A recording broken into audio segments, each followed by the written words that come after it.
खेत में ऐसा क्या उगा है जो दूर से इतना चमचमा रहा है? चलो चलकर देखते हैं। दोनों खेत में चले जाते हैं और चमचमाते बैंगनों को देखकर एकदम हैरान रह जाते हैं।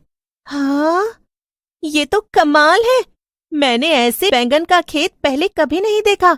चलो हम कुछ बैंगन तोड़ कर ले जाते हैं। ये बैंगन बाजार में बहुत महंगे बिकेंगे। अरे कुछ नहीं होगा, चलो बैंगन ले लेते हैं। भोलू शीला का कहना नहीं मानता और बैंगन तोड़ने लगता है, लेकिन तभी वहां चुड़ैल आ जाती है और भोलू और शीलू को पकड़ लेती है। अच्छा, तो तुम दोनों मेरे खेत के बैंगन चुराने आए हो। अब तुम दोनों की खैर नहीं। नहीं नहीं, मुझे छोड़ दो, मैंने कुछ नहीं किया। किसी को नहीं छोड़ूंगी, तुम सबको गरम तेल में तलकर खाऊंगी। चलो मेरे साथ। चुड़ैल भोलू और शीलू को भी पकड़कर एक अंधेरी झोपड़ी में ले जाती है। वहां पर पहले से मजनू बंधा बैठा था। शीलू को देखकर वो बहुत खुश हो जाता है। आप यहाँ, यानी इतने दिनों से आप यहाँ इस चुड़ैल के चंगुल में फंसे थे? अरे मैं यहाँ आपको बचाने नहीं आई थी, वो तो इस भोलू भैया के चक्कर में चुड़ैल ने हम दोनों को पकड़ लिया।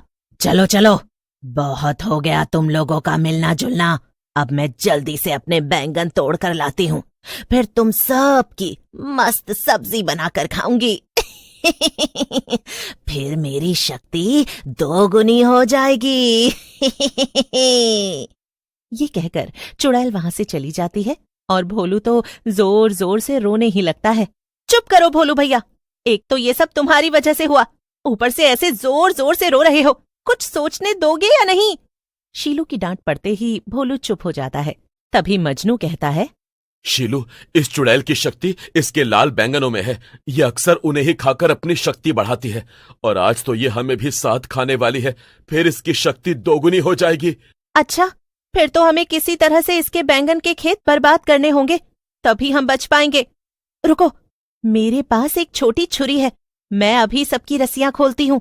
लेकिन शीलू ऐसा करती इससे पहले ही चुड़ैल वहां खूब सारे बैंगन लेकर आ जाती है।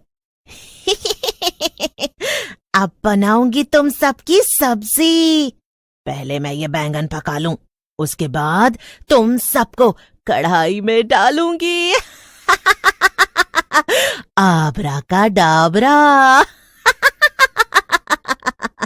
चुड़ैल जादू करती है और वहां एक बड़ी सी कढ़ाई आ जाती है और कढ़ाई में उन्हें पकाने लगती है।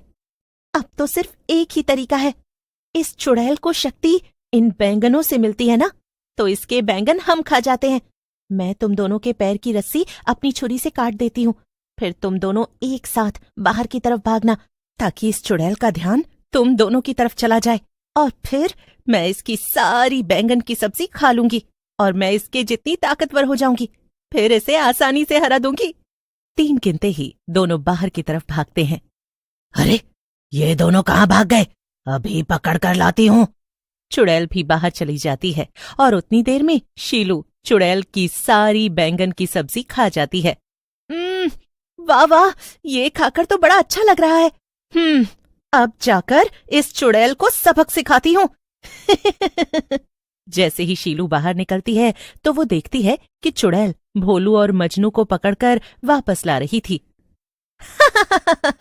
चुड़ैल की बच्ची, छोड़ दे इन दोनों को, वरना अच्छा नहीं होगा। तेरी इतनी हिम्मत? बेवकूफ औरत, तूने मुझसे जुबान लड़ाई? हाँ तो क्या कर लेगी? अभी बताती हूँ। चुड़ैल शीलू की तरफ बढ़ती है, मगर शीलू चुड़ैल को उठाकर हवा में उड़ा देती है। बचाओ! अब मैं बहुत शक्तिशाली हो गई हूँ। चलो तुम दोनों उठो, हम वापस अपने गांव जा रहे हैं। और फिर तीनों सही सलामत अपने घर वापस आ जाते हैं।